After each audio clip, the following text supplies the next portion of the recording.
Ladies and gentlemen, welcome back to another episode of the Team Never Quit podcast. As always, thank you guys for listening and watching, and please don't forget to hit that like and subscribe button wherever you get your show. So today, before we get to our special guest, let's kick it off with our weekly Patreon question. And this week we have, what is your go-to late night food? Your late night snack, if you have one. My late night snack is cereal, without a doubt. That's a good one. Yeah. That's it. Whatever it is. Captain Crunch, Frosted Flakes, Cinnamon Toast Crunch, but a good cereal at night is my go-to for sure. Marcus used to be a big late night. Yeah, I go through phases. That was aggressive, though. Yeah, I had a whole box of it. And a steak. And a steak. I had this crazy time in my life that I went through that. Now, I try not to do it anymore, but I tell you what, bro, I got on this Toll House chocolate chip cookie kind of and cold milk deal. And I mean, that's been around for a long time. There's Santa Claus. Yeah, Santa Claus. I mean, Bernie Mac did that. I remember watching him. So it's kind of milk and cookies in the middle of the night just kind of hit the spot. Okay. I'm not hungry in the middle of the night. I don't have a late night snack thing. My daughter does the honey buns. Yeah, Addie is on this honey bun. Honey buns are great. I mean, it's just a... She'll even, if I'm up late, which is very rare, I'll see her come downstairs to go in the pantry to grab a honey bun. I saw the box this morning was laying on the ground. and the light on the kitchen was on. Our kids are kind of still intimidated by the dark, right? Yeah. So I'll know when they've been up moving around. When I come into the living room, every light's on. Yeah, that's a sign. That's a sign, right? Mm-hmm. What are yours, Hunter? I pretty much just grab whatever's in front of me. There's nothing specific. If it ranges from protein bars, peanut butter and jelly sandwich, some almond milk. Ew. I like that? Yeah. That's the only milk I drink. Ew. Well, good for you. Yeah, that's a good question. I'd imagine some people got some crazy ones. Yeah. Marcus says he used to be way back in the day when he would have these cravings. We called them the feedings. In the middle of the night, he would come in and his plate would have like pancakes, mac and cheese, spaghetti, freaking just empty the fridge, whatever it was. I mean, I just all in the same plate. It was like in Elf when he's eating like the syrup on spaghetti or whatever. Yeah, I do that. It's like every craving, every taste bud you had to be activated. Remember when we were on deployments when they put us in the sandbox and you come back in the middle of the night and it was just what was left over and you kind of throw all that into one. That's where I learned that. Especially when you're hungry. When you're hungry, yeah. That's it. And if you're tired, you're not really paying attention. I noticed that. So it didn't really matter. I just kind of get after it. And yeah. But if you're working out all the time and you're in the sandbox and your days, it wasn't really a big deal. Now that I don't do that, and if I ate like that now, it'd probably kill me. Yeah. Sure. I think back of the way I ate when I was working, and I want to throw up just thinking about what I ate. Yeah, I'm the same way. It was just fuel. I always looked at food as just, now I enjoy it, the meal, the whole process of what it is, but back in the day, it was just fuel. I didn't care what it was. Just put it in there, and I'm going to go. Right. It was fuel, and it was quick. Quick, yeah. What can I just grab, get in the car, and go? Yeah, absolutely right. That was a good question. Well, thanks for coming on here, bro, man. I can't wait to get into your backstory. We've, like I said, I got a file on you, and you look way too young to be having all these accolades.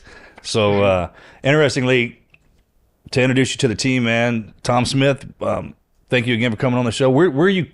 Who's your people, and where'd you come from? NYPD for 30 years, still in New York, still doing a lot of stuff law enforcement wise. So, doesn't leave you. You can retire, you can be out of it, but that drive and what I got in my DNA doesn't leave. My favorite part when I finally got a chance to come up and see y'all, start hanging out. If you want to see the city, get with a cop or a firefighter. And come to find out, you guys have history. Do you have history of NYPD in your family? Oh, yes, my dad. That's what I thought. Y'all are all legacies, or triple legacies. And then I ran into a couple of brothers that were friends with my buddy Mike Murphy, and they switched. They're twins. One was a firefighter, one was a cop, and then about 10 years into it, they decided to flip jobs. And I'm not talking about hiding it. I'm talking about they actually went to the academies and switched. So it's that does happen a lot, especially in the fire department and police department. A lot of guys, just isn't what they thought it was, and they switch and go the other direction, and it works out for them. But that does happen a lot. So when did you decide to be a police officer? I did really young. I mean, like I said, my dad was an NYPD detective, so I grew up in that world. I grew up wanting to be him. My dad was my hero, my mentor, everything to me. So watching him work and watching him come home every night with that gold shield that I used to steal, put on my belt, run around, chase my sisters around, when I was 7, 8 years old. And that was all I wanted to do. I was infatuated with what he did and the work he did and the stories of his cases. It was just something that was kind of unavoidable. I knew, real young what I was going to do with the rest of my life. And thankfully, a lot of people don't get to do that. You have a dream, you have an idea of what you want to do, and a lot of people don't get to do it. And I was fortunate enough to have accomplished a lot. Passed him a couple of times, which is always a thing when he was alive. We kind of measure where we were at, what we did, who did better, who got promoted quicker. So that was a great relationship we had. How old were you when you went to the academy? 22. God, man. What about your mom? My mom, they both passed, unfortunately, but they're both together now, which is good. But my mom, was hesitant at first because of what she went through with my dad. My dad worked in New York City in the 50s, 60s, and 70s when New York City was a completely out of control animal during those times. So she had to live with that, and then thinking about what the 80s and early 90s were in New York City, which was very similar to what was going on in the 60s and 70s. Crime was out of control. Cops were getting killed. Cops were getting shot. So she had that on her mind as well, but understood that whatever she said wasn't going to change. That's what I was going to do. And she was the most supportive mom of what I was doing anyone could have, and my dad. And I was actually with my wife before I got on the job. So she was even all ready for, what was going to take place in my life. She have any idea what that meant? You were 22 when you went in. So you got married, when you were 19? 24. Oh, good check. So, we were dating when I got on, then got engaged when, a couple of years into it. But, she had my mom to rely on. I have 4 older sisters. So they're very close. Angie's very close with my sisters. So she had a great support team, a support network of what I was going to be doing, what things meant. Hey, if he doesn't call you, it's okay. He'll be all right. And kind of trusting my ability and what I was doing, waiting for that call to just say, hey, I'm okay. I'll see you later when I get home. So she grew up with the job just as much as any of us. Wow. Where'd you go in first when you came out of the academy? I went to the 30 precinct, which at the time was one of the busiest precincts in New York. It was a 1 square mile stretch in the west side of Harlem and Washington Heights.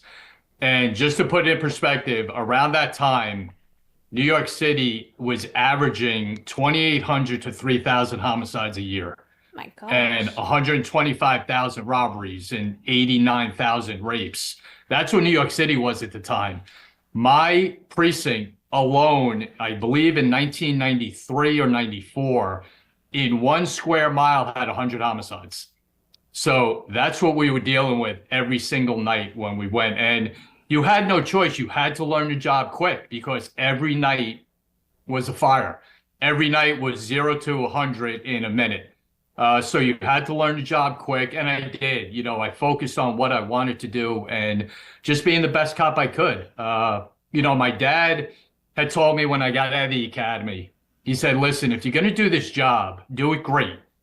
Just do everything great you can with what's in front of you, whether you're answering a phone or doing a homicide case. Just do it great. And I lived with that and carried that on my entire career. That's probably the message for the podcast right there. I mean, and when you break it down, everything, no matter what it is, every moment in your life in one day, just do it great. Do you remember your first day? Oh yeah. Can you tell me about it? And it's funny because it's not made up. When I tell the story, people are like, there's no way that happened, and it did. We were on patrol. My first night was actually with our training sergeant and another cop in a radio car. So we were driving around. My first night, about 3 hours probably into the tour, chased a guy down 145th Street with a gun, down from Amsterdam down to Broadway, over a fence in an alleyway, ended up tackling him, recovering the gun with a laser sight on it and the whole 9 yards. That was my first night on patrol. My gosh. What does that even feel like? I mean, when you walk into the precinct and as busy as it was and the reputation that New York has and you're everything, they all know you're brand new. So the good sergeants put you in the crap early. Yeah, but you know what? That's what I wanted. I wanted to be in a busy place. I wanted to do that every night because it makes you better. It gets you going. It makes you motivated to come to work. You enjoy the job more because that's what the job was to all of us who were young. I'd say this just to put what that job meant during that time frame in perspective.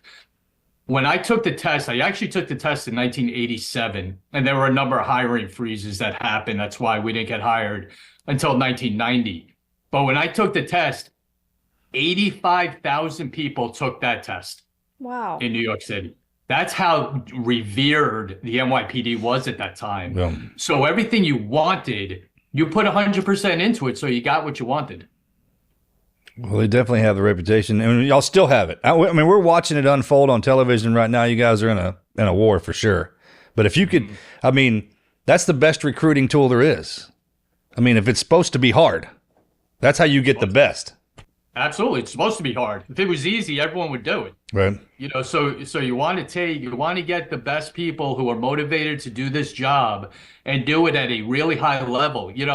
During that time, it was crazy dangerous. I mean, you had to know what you were doing or you were going to get hurt because every night, and not exaggerating this, you got in a foot pursuit, you got in a fight, someone got shot, stabbed, robbed, whatever, every single night. And I did 4 to 12s. So that was the busiest tour, during that time. So you had to be ready every night for your worst case scenario to happen. How do you clean the city up? Like what can you possibly do to clean all of that up? Wasn't it Giuliani that finally came in and cleaned it all up? Yeah, in 1994, the city dramatically changed when Rudy Giuliani became mayor. He hired Bill Bratton to be the police commissioner. Now, Bill Bratton's whole concept was, you're cops, you're going to be cops. You want this job, you're going to go do your job and start locking people up at a dramatic rate. But the difference was, Melanie, in now and back then, Rudy Giuliani and Bill Bratton's team had a very easy message. They went to the district attorneys of all 5 boroughs in New York City and told them, listen, if we're going to send our cops out there to do their job, you damn well better do yours. And all these people they're locking up, you better keep in jail, because that's the only way things are going to get cleaned up in the city is if the bad guys stay in jail and we're not falling behind with arresting someone and then they're out in an hour. That's not going to help anything. And they bought into it. And then once the DAs got on board, the federal government got on board. So the United States Attorney's Office also jumped on board with federal jobs that they were doing with trigger lock, with enhancing arrests into a federal prosecution, RICO cases. So everyone was on the same page. And that's how we got the city turned around from 3,000 homicides and dramatically each year just dropped and dropped and dropped because of a team concept. How do you walk that fine line, though, of locking people up and making sure that they were the right person to lock up? Well, a lot of times back then, it was pretty obvious because when you had people getting shot right in front of you, you kind of knew who the bad guys were. So you just relied on your training, on your perception, on your, kind of instinct and what you had in your DNA. It's very hard, and I've said this a lot, whether it's true or not, but it's my feeling. It's hard to get trained to be a cop and then to get it to a certain level. I just think it's kind of in your DNA already of being at a certain level and having that drive and perception of what you need to do. And what the job does is just get it better. So you just get yourself better and more motivated to do a job each day. Like, hey, I made that arrest, or I made that many arrests next month. Let me do more. Let me make more next month, or get a better understanding of investigations. And, you gravitate to people who are good at that craft and good at what they did. And what I did was, when you're a rookie, you get placed with different people on different tours until you kind of get a steady partner. And what I did was take a little of each person I worked with, of what I liked about what they did, and then made it my own. Yeah. So it just made me better. That's how you create your persona. Mm-hmm. It comes from other people. Right. I got a question for you. When you drop in, same way with the wars, like our generation dropped in there when it was freaking chaos. And I mean, we had to go so hard in the paint, and you get so amped up and you eat that every single day. That's kind of what you become. I think one of the hardest things for us is when everything calms down, because you got the next generation coming in who wants to prove themselves to us. So they go out looking for it, as opposed to when we were in there, it came and found us. Right. Y'all have that problem? Yeah, you see it and here's why, because crime goes down. Yeah. Neighborhoods change. So the people coming in after you have to adjust to what the environment is now. We were in a complete, war zone on a law enforcement level. So once we did our job, and that was the frustrating part. Not to jump ahead too much, but when you start to see different administrations come into New York City and the revolving door starts, you kind of look back at what we did as being a waste. We put blood, sweat, and tears into cleaning the city up. And then new administrations come in with new rules about what they think is more important. And you see a dramatic change in what the city was and what it is now. Yeah. Finding that balance is tough, especially through the generations. Because there has to be a balance. Like that, I don't know if you ever, I'm sure you heard about it because you were in NYPD, but I remember seeing that documentary, the Central Park 5. Mm-hmm. That case, that was so incredibly sad. Like, these kids got wrongfully accused for this murder in Central Park. And like thinking, because I am 100% pro law enforcement, but at that point, it's like, how do you decipher who needs to be arrested and who doesn't, and then gets locked up with the key thrown away? So I don't know, like, how do you find that balance? Well, the balance comes from your experience, and each case is different. That case may never happen again. Or the results from that case may never happen again, but you're relying on your own experience and who you are and who you're surrounded with. As much as me and my partner, at the time did a lot together, you always had a team concept and you bounced things off people, and communication was so vital in what you were thinking, where are we at, with certain cases. And that's the best cases we had was around the team concept. Yeah, I made my collars and made my arrest, either by myself or just with my partner. That's fine. But the big cases that I ended up working later in my career were all team concepts. And that's how you're successful. When you have that communication and that relationship with your team of who's doing what and what you're thinking, just makes for better police officers, better military members, when you have that. Were you in the NYPD when 9/11 happened? Yes, I was. I was in a robbery unit, a robbery squad in the Bronx at the time. And I was actually off that day. And the story of that day, I was in the car with my daughter, and my parents were actually coming up for lunch that day. and we were in the car going to a store just to pick up some food and snacks, whatever we were having. And I noticed on the radio that there was no music playing. And me and my daughter were talking. She was like 18, 19 months old at the time. So we were joking around. But then I noticed there was no music. And I turned the radio up, and the DJ is interviewing this woman, and she's talking about a plane that had just hit the World Trade Center. The very first thing I did was looked out my windshield and went, wow, how'd they screw that up? Because it was a gorgeous day. There wasn't a cloud in the sky. And the first thing I thought of was, one of the tourism planes or helicopters or something hit the building. And didn't really, it wasn't an alert thing. I was like, wow, that's messed up. That's gonna take a lot. Then I pull into the parking lot of the store I'm going to, and the woman on the radio starts hysterically screaming and won't stop. Now I'm like, I'm not laughing, but I'm like, what's going on? The DJ doesn't know what's going on, so he's trying to get her to calm down and ask her why she's screaming. And then she finally gets the words out that another plane just hit the other building. So I do a U-turn. I call my partner. I said, hey, what's going on? He said, we're under attack. Come pick me up. We got to get down there. So I dropped my daughter off, got my wife situated out of the city because she was in the city at the time.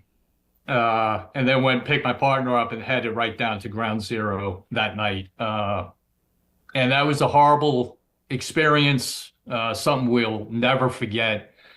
And so many memories of that day, will never leave us. The view of it, what Ground Zero looked like, the smell, watching military jets fly around Manhattan, which you never saw, and you knew the world changed.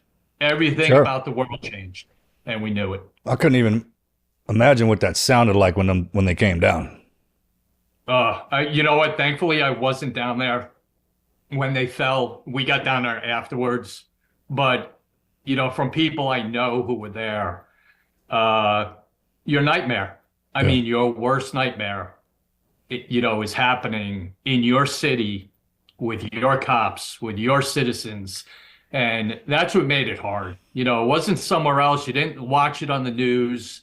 You're looking at your city where I've been in those buildings hundreds of times, driven past it. So that's why, it really hit after, when 9/11 happened. Yeah.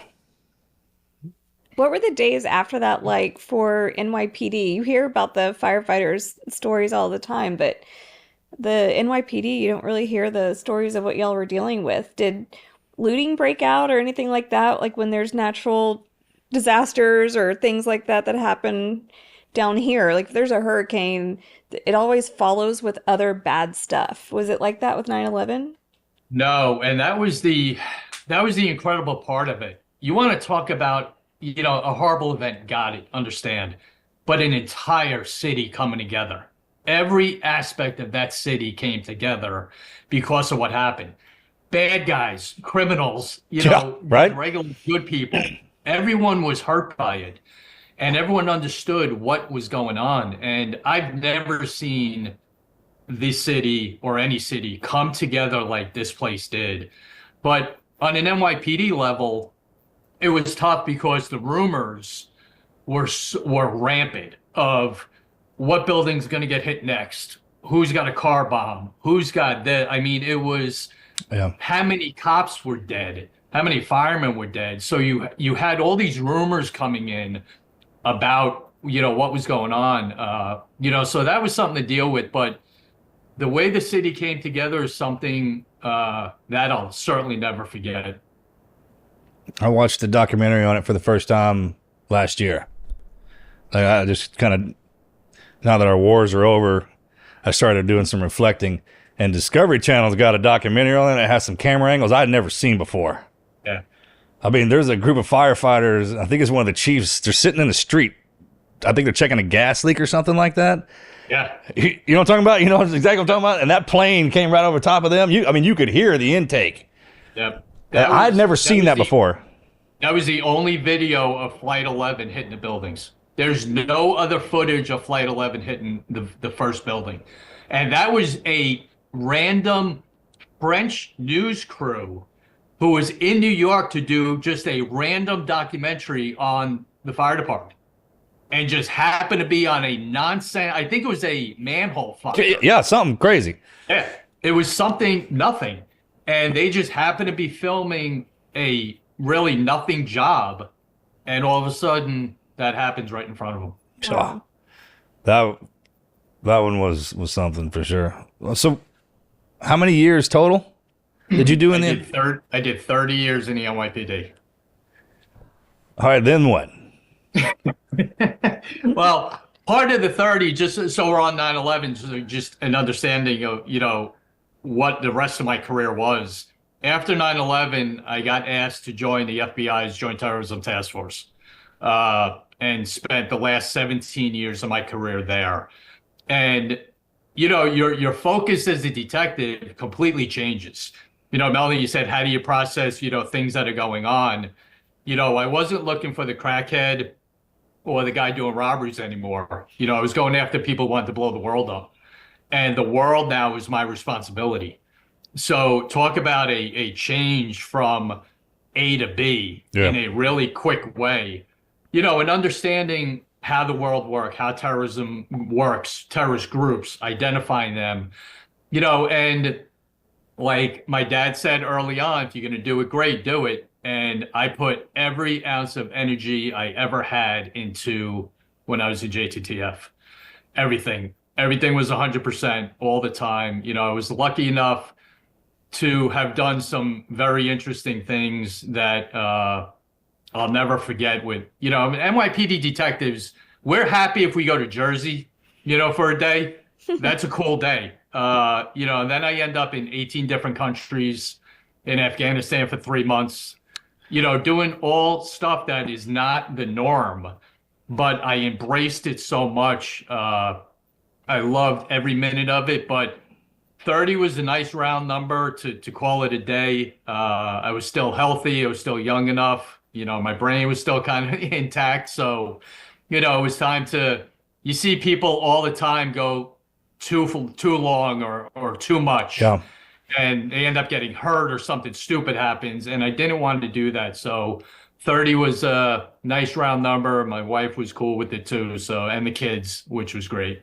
So what's that like when you cross over to the Joint Task Force? Because it was just being stood up, and I've been on a couple of those, and I remember when something's first coming into play, it's Old West, because you're writing the rules, right? You're kind of figuring out what's going on. So being on the ground floor, that's a lot of fun sometimes.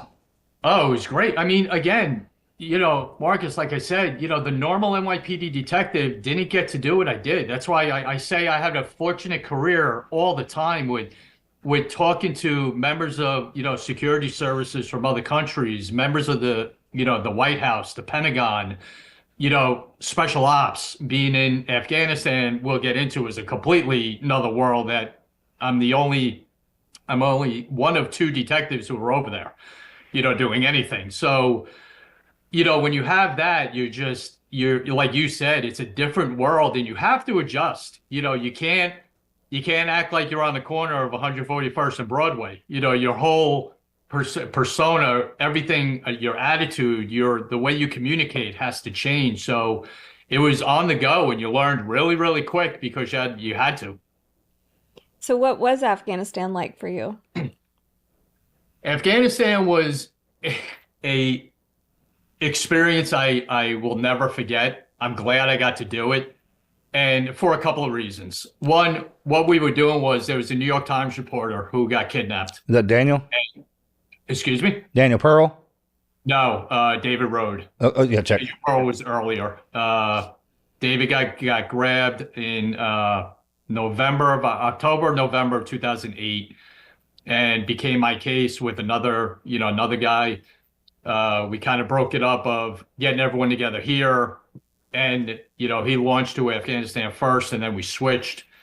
And, it was Afghanistan was more of a mental preparation than physical. I knew physically I'd be okay. I was up on my tactics. I knew I'd be okay physically. It was going from NYPD detective, I'm not going to the Bronx. Yeah. I'm getting dropped in the war zone. and I'm not in the military. So I had to be ready for what was going to happen when I got there. And not only running an investigation of a large scale and having so many, agencies on board and dealing with them, but just the danger of it. When you're in the city, all right, if I get jumped or get in a fight, that's one thing. Now looking for snipers and car bombs and everything else that goes on over there is a different mindset. But when I was on the flight from Dubai to Kabul is where I got ready. I just said, I was on the plane. I said, you know what? I'm ready. This is my ball game now. I'm going to make the calls of what's going to happen with this case. And I just took it as, not to downplay it, just another case. I didn't want to make too much of it because then you get wrapped up in that. Yeah. So I just wanted to run it like I would a regular case. And that's what I did. I kind of ran the source I had, the source I developed and got from the agency as if I was in the Bronx. And it worked. And, we ended up getting them out, which was the best part. Well, that's what makes the great cops. They know their streets. Mm-hmm. I mean, it helps with y'all a lot of times because y'all grow up there. So you know who's in what house and what their business is, especially if you grew up as kids, because it all flushes into the schools, right? We all talk. Yes. And then I remember getting dropped over there in Afghanistan too, man. You just don't know. Well, they don't have streets really, but you don't know. That was the kind of itchy part. Mm-hmm. And that was why, when I got there, the very first thing I wanted to do, which we didn't have, I needed a source. Yeah. Because I said, I'm not from here. Exactly what you said, Marcus. I'm not from here. This isn't the Bronx or Brooklyn. I have to get someone who knows this entire country, this entire area, and is dialed into what's going on. And the conversation with the agency was funny because I told them the type of source I wanted. I told them I don't want a terrorist. I don't trust terrorists. Their ideology is screwy, and I won't trust them. I said, I want your worst criminal. Who's your worst criminal in this country? That's who I want to deal with. That's who I want to tap into.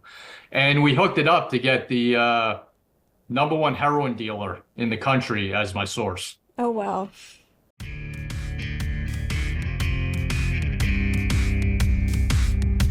With Robinhood Gold, you can now enjoy the VIP treatment, receiving a 3% IRA match on retirement contributions. The privileges of the very privileged are no longer exclusive. With Robinhood Gold, your annual IRA contributions are boosted by 3%. Plus, you can also get 4% APY on your cash in non-retirement accounts. That is over 8 times the national savings average. The perks of the high net worth are now available for any net worth out there. The new gold standard is here with Robinhood Gold. To receive your 3% boost on annual IRA contributions, sign up at robinhood.com/gold. Investing involves risk. 3% match requires Robinhood Gold at $5 per month for 1 year from your very first match. You must keep funds in an IRA for 5 years. Go to robinhood.com/boost. This is over 8 times the national average. Savings account interest rate claim is based on data from the FDIC as of November 18th, 2024. Robinhood Financial LLC. Gold membership is offered by Robinhood Gold LLC.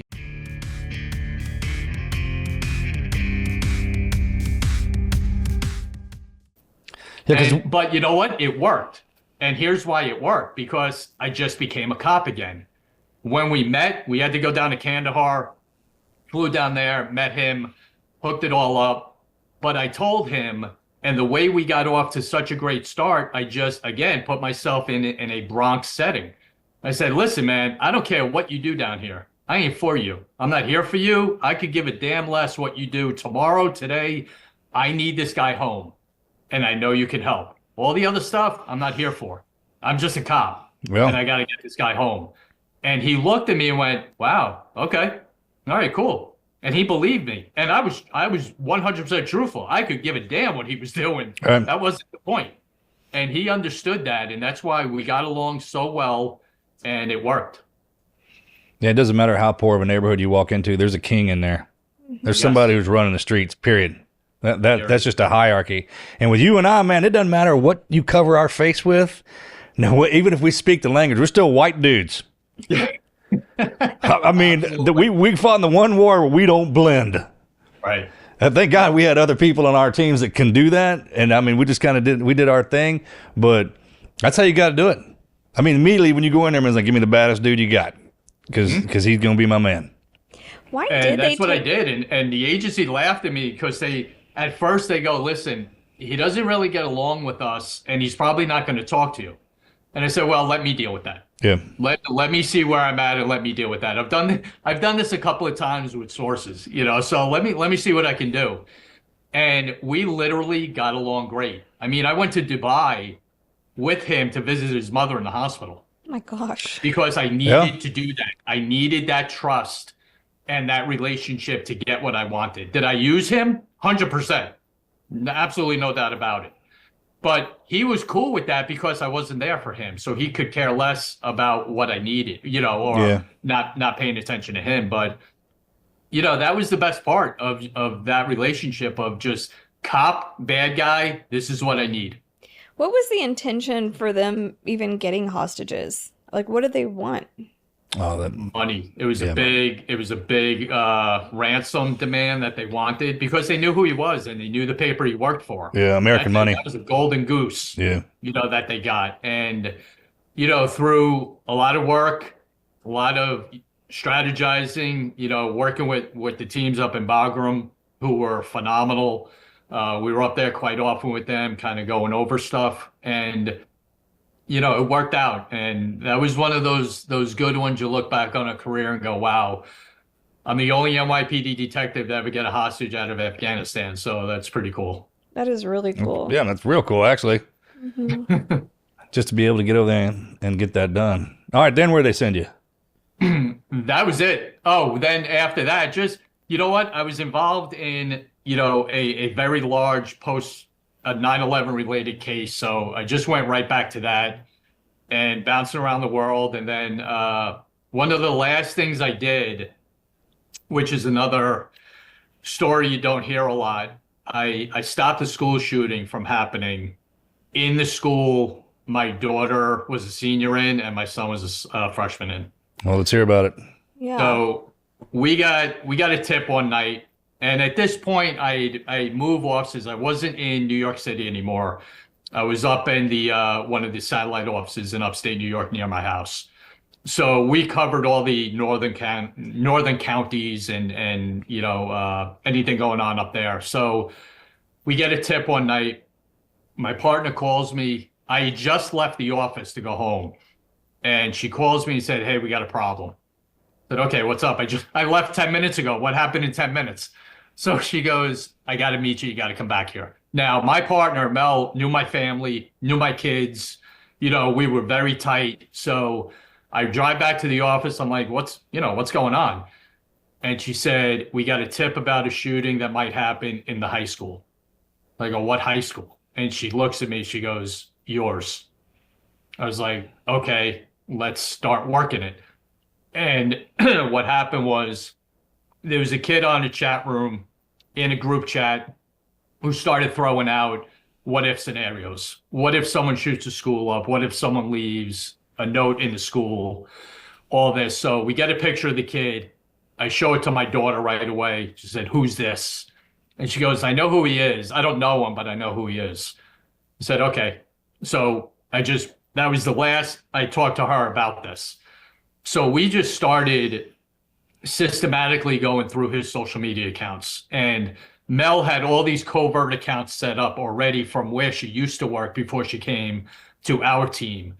So she started friending him on all these accounts, and he jumped right on, accepting them.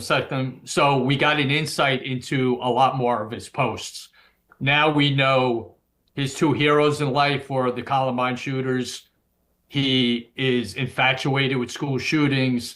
He's looking into all serial killers, Berkowitz, Bundy, Dahmer, all of this. So now we're getting a big, big picture of what is going on in this kid's mind.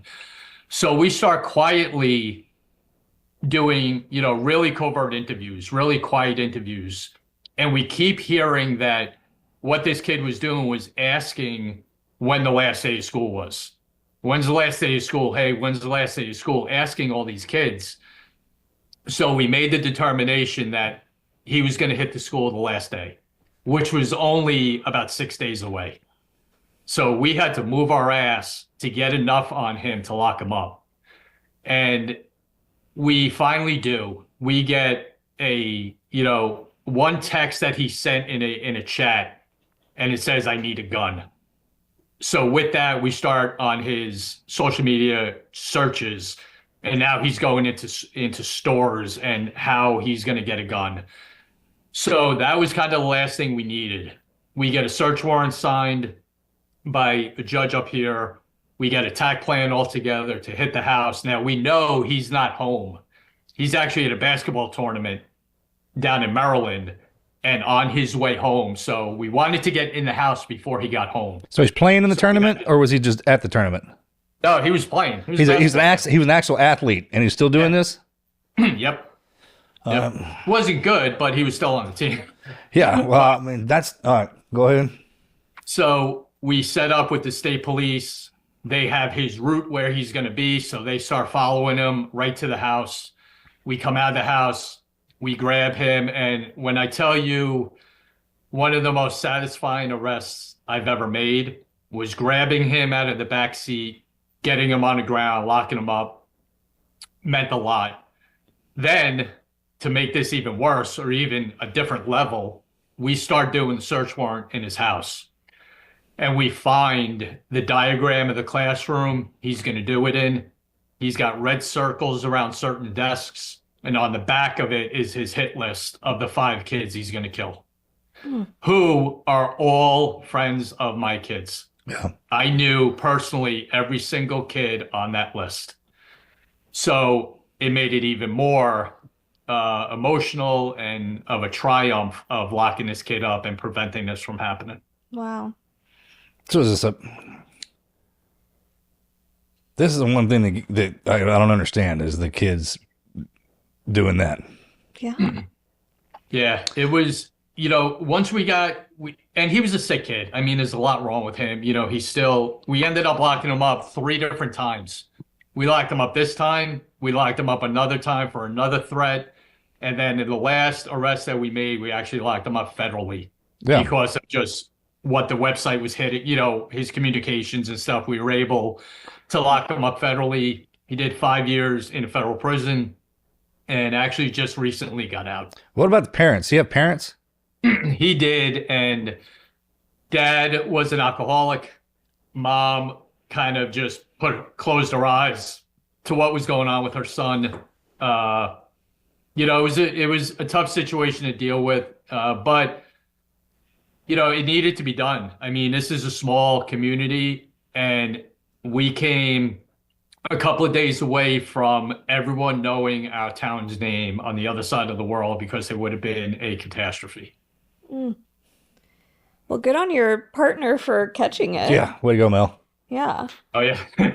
No doubt. It was, and like I said before, a lot of teamwork. It was, our team, the 2 local detectives that are working with us, the state police, the U.S. Attorney's Office. We constantly had meetings and who's got what and sharing information because we knew how imminent it was and how if we mess up, it's going to be a problem. We can't mess this up. We have to be on point. We have to get everything conceivably together to get this kid and keep him away. And thankfully, just, some sleepless nights, long days, we're able to stop this and got him. So we've had enough of these now with the interviews with these kids, the ones that survive. There's got to be a pattern unfolding of why they get pushed into this, right? You know what it is? It's notoriety. It's kids who no one knows that want to be famous, and that's a big part of it. And the one thing that we professed, and I still do, and I talk in colleges or at the police academy or whatever I may be doing, this case always comes up, not because of what we did and what we were able to prevent, but what we learned from it. These kids who have this mindset have a mechanism in there called leaking. they leak their information and their intent because they cannot keep it inside them. They do not have the ability to hold it inside them. They're so jacked up over it, they have to let little pieces of it out. Sure. And those are the little pieces that teachers, friends, people in the community need to pay attention to.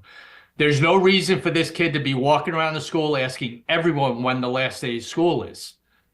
And that was a sign. Yeah, that kids know that. Getting it off his chest that that's when I'm going to do it, everybody. You know, and when you look back at school shootings that have happened in the past, that has always happened. These kids give heads ups about what's on their mind because they have the inability to keep it inside them. And that's why I tell these kids in college, there's no police department, no federal agency that has the reach that these kids have today on social media. Right. I don't care what department you're in. These kids have all the ability in the world to watch, listen, and see what people are talking about and what might be on their mind. And if you have a thought of, that's wrong, that doesn't seem right, 99% of the time you're going to be right in your assumption. So go tell someone. Yeah, police yourselves. Yeah. I mean, they're definitely different than us. Our generation, we didn't come up with that. We may have invented it and be a part of it, but the people who invented it is one thing. The people who grew up in it, that's completely different. And you're right. I mean, they can get places in that kingdom that we can't. I mean, it's its own world in there. Right. And the wording and the you know, the way things are said and what they mean Right. are all different, you know, across the line. But these kids are so tapped into it. They need to be paying attention too of what's being said and these threats that are out there, because it happens every day. Sure. They're out there, you know, putting these things on social media and posts of shotguns or whatever they might be doing that more people just need to pay attention to. Sure. Oh, it makes them look tough so they don't get picked on. Absolutely right. That's well, they want respect. It's kind of at that age when you're growing up. The hardest age, I think, is the teenage years. Everyone's mean to each other. You're trying to establish yourself, find your purpose, and no one likes getting bullied. It's almost like when absolutely they're not. And, you know, no one should have to go through that, but there's other ways to deal with that as well. You know, but I think a lot of times the bully thing, because of certain times that's happened, it's being used as an excuse, and it's not. You know, that's kind of, you know, when you see these school shootings that happen, that's their go-to. Yeah. Well, I was bullied. When you find out through the investigation, it's actually not true. So that is a bad fallback. But the bully thing, again, like you just said, Mark, that's the responsibility of teachers in schools to realize it, identify it, see what's going on with it, and stop it. Well, we need to back it up further than that, too, with the parents with discipline. Because a lot of parents, you see, they won't discipline their kids, they'll send them to school to get that. Well, that's not what school's for, really. Because you took the paddle out of the teacher's hands. I mean, you and I probably I know I did, I'm pretty sure you did, got your ass whipped in school if you got out of line. That was still a thing. Marcus, I went to Catholic school for... Oh, so you got whipped every day. Yeah. Grammar school and high school. Even if you don't mess up in Catholic school, they're going to whip your ass, all right? So No, not, I mean, you know, in the 70s and then 80s, no, absolutely not. You had nuns who were the toughest women on this earth and didn't care one bit what happened to you, how they were perceived. They didn't care one bit. No. It was all about discipline. That's why they call them nuns, because they don't take none of your shit. I mean, they don't. That's a real thing. And I mean, you have to have the one thing you give those kids when you're teaching them, discipline. That's how you get your respect. 100%. You don't think about it like that. You think about it because of the fighting and your fists and to be the tough kid and everything like that. It takes a real tough kid to have that discipline and hold it. Right. And you know what? Part of the problem, like you just said, I think there's so many parents today that want to be their kids' friends instead of their parents. And that's a big problem. Huge. My father was so adamant about that. He would tell in my face, I'm not your friend at all. I'm your father. Reason being is because we do stupid things with our friends. I still do. He's like, there's got to be one person down here that keeps your little in their ass in check. That's your father. Your dad's for discipline. Your mother gives you manners. Man, that's why it's important to have both of them. God, that is so on point. That is 100% right. And you know what? My dad, he was the best guy in the world, but my dad was the prototypical Irish detective.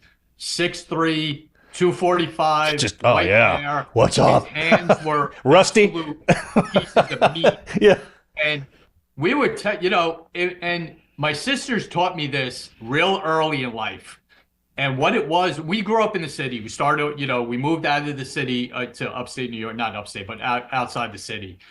And my sisters told me the number one thing, the reason you don't get in trouble, don't embarrass dad. Yeah.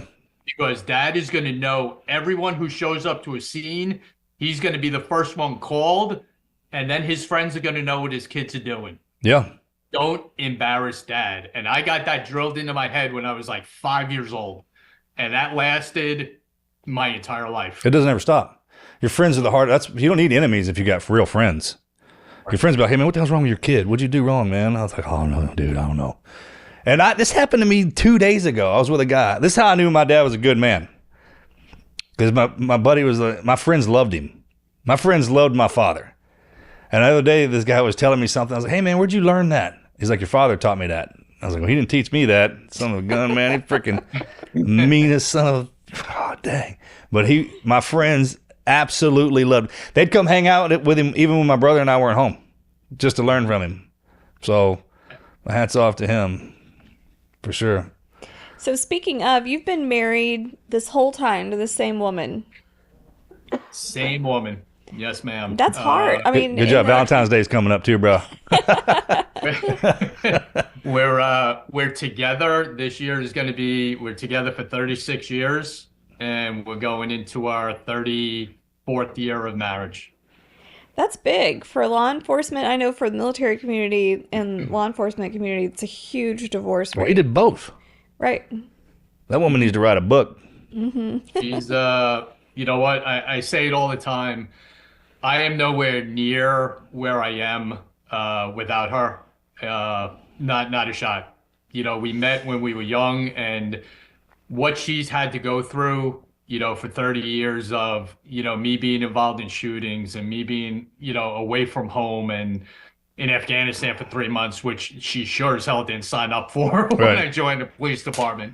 And then on top of her full-time job as a guidance counselor, taking care of 3 of the best kids in the world, who are all successful and older and had great softball careers and dance careers. And, my son going into law enforcement very soon, and none of them getting in trouble. That had a lot to do with Ange. Yeah, I was there, I'm dad, I get it. But the amount of time she had to bounce in 3 different directions while I was away to make sure they all got to where they needed to be, and the teams they were on,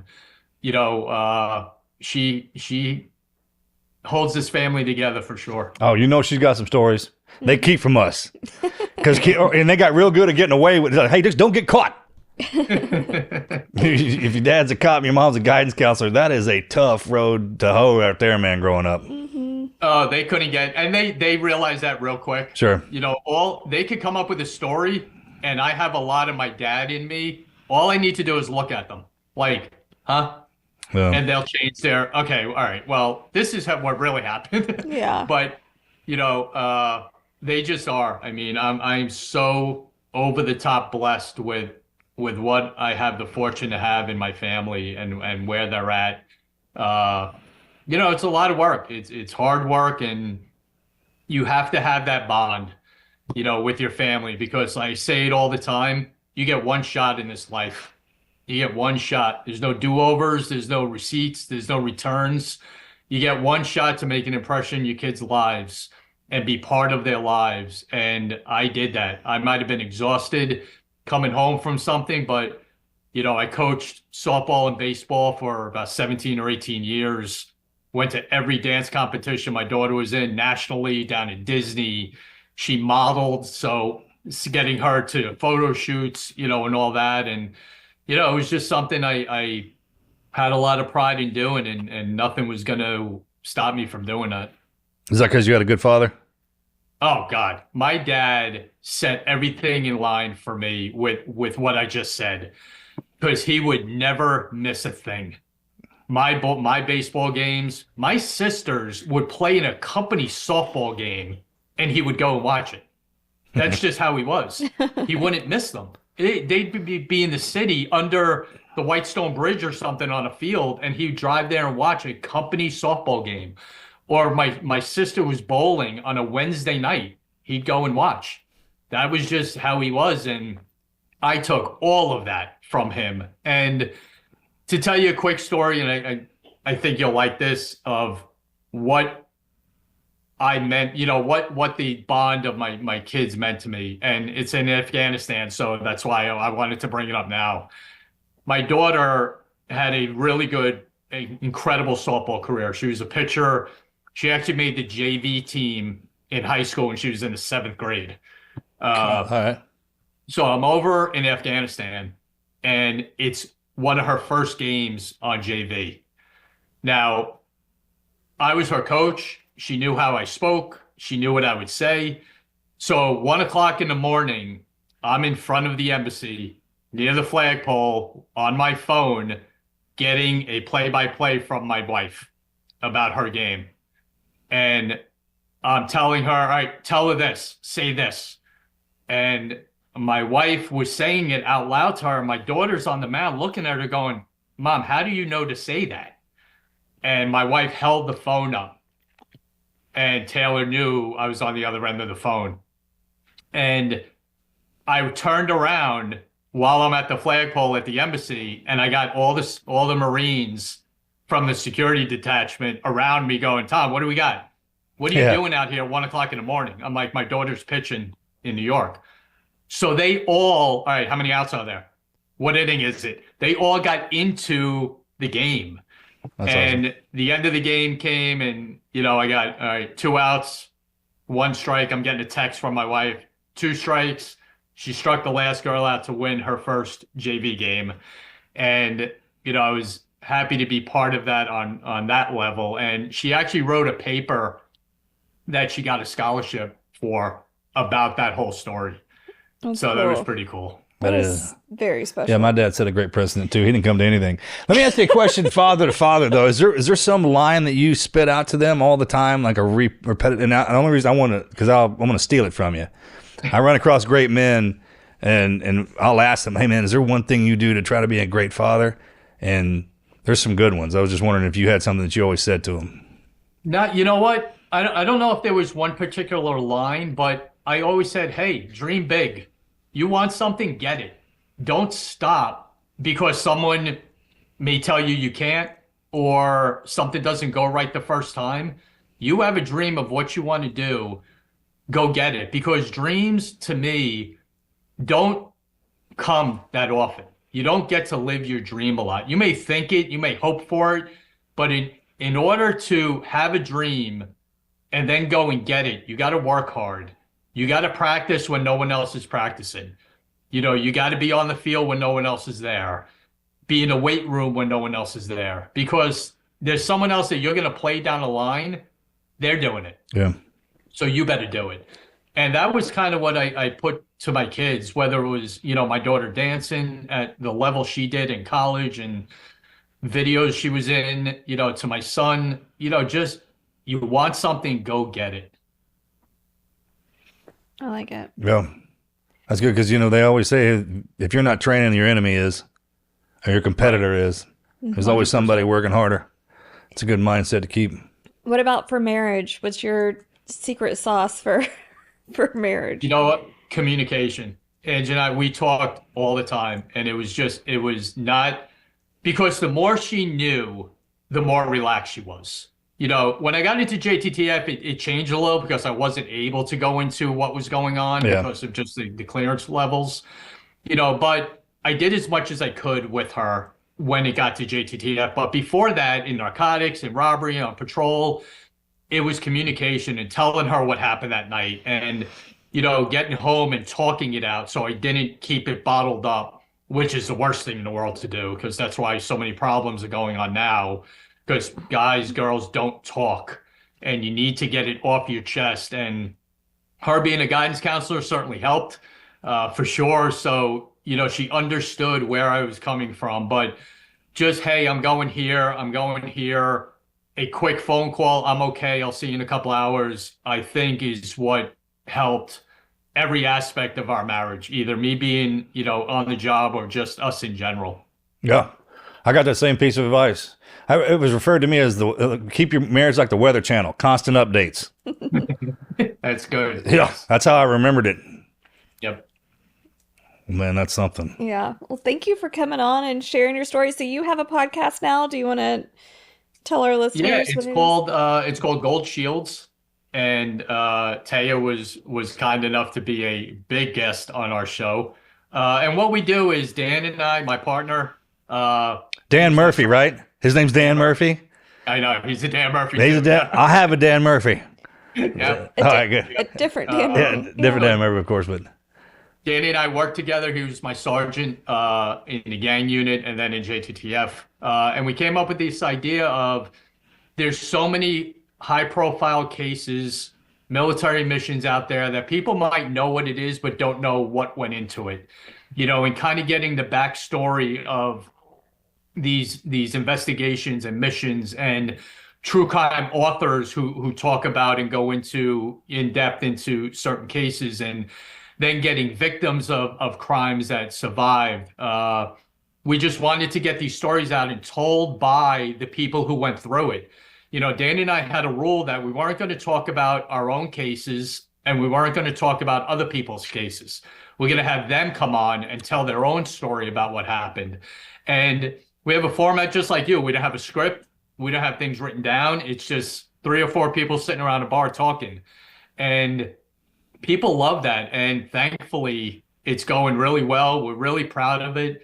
We just started our 3rd season, got 106 shows under our belt. So our guests are incredible, from SEAL team members to detectives, LAPD, to one of the victims of Ted Bundy, coming on and all things like that. So we run the gamut of true crime, but I think we're more of a true story podcast, which is what I like to tell people. So it's going really well. We're pretty proud of it. Congratulations, brother. Keep up the good work, man. Yeah. Well, thank you for coming Yeah, brother. on. Thanks again.